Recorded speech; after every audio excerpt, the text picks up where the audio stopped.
Bonjour à tous. Alors dans ce chapitre, nous allons découvrir ce que sont les piles électrochimiques et le potentiel standard de réduction. Alors une pile est constituée de deux compartiments qu'on va appeler les demi-piles et ces deux compartiments sont reliés entre eux avec un voltmètre qui va mesurer une différence de potentiel.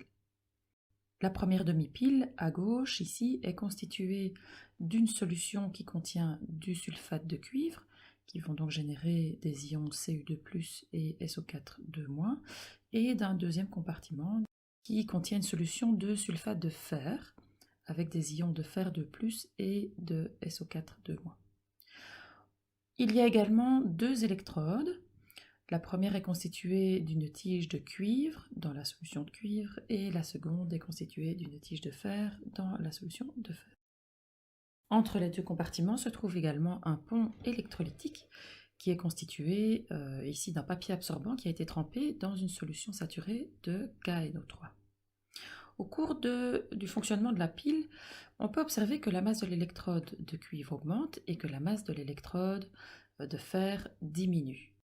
On peut voir sur les images que l'électrode est occupée de se corroder, que donc le fer est occupé de réagir.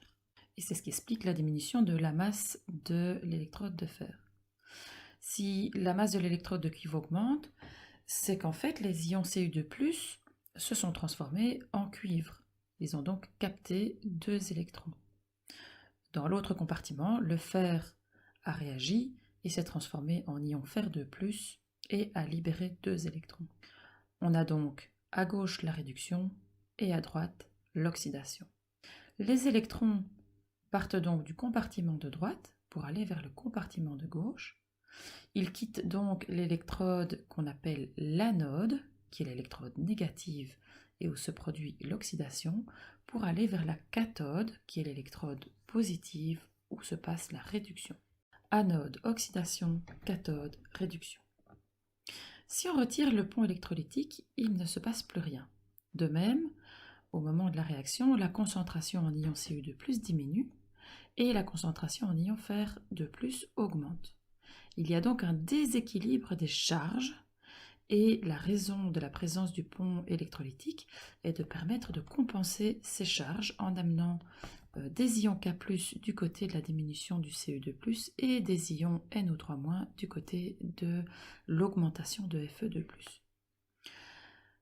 Les deux couples qui sont en réaction sont donc Cu2+, Cu, Fe2+, Fe, et on peut numéroter ces couples à partir de l'équation globale en voyant que le Cu2+ est l'oxydant du couple 1. En effet, le Cu2+ est l'oxydant qui se trouve du côté des réactifs.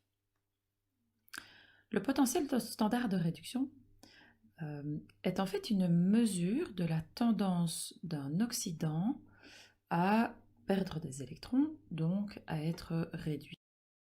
Le potentiel standard se note E majuscule avec un petit degré qui correspond à condition standard et se mesure en volts.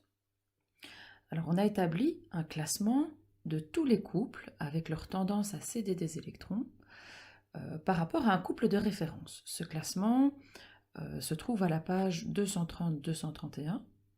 Le couple de référence qui a été choisi, c'est le couple H+H2. Et par convention, on a attribué comme valeur de potentiel standard à ce couple la valeur de 0 volts. Si on observe les deux couples de notre pile à partir des valeurs de ce tableau, eh bien, on peut observer que le couple Cu2+ Cu a une valeur de potentiel standard de plus 0,34 volts et que le couple Fe2+ Fe a une valeur de moins 0,44 volts.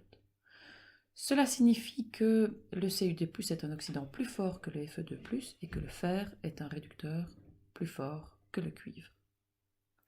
Si on veut mesurer la différence de potentiel entre ces deux couples et donc quelle est la différence de potentiel générée par la pile, on utilise la différence entre le couple 1 et le couple 2, ce qui nous donne 0,34 moins 0,44. Cela fait une valeur de 0,78 volts générée par cette pile.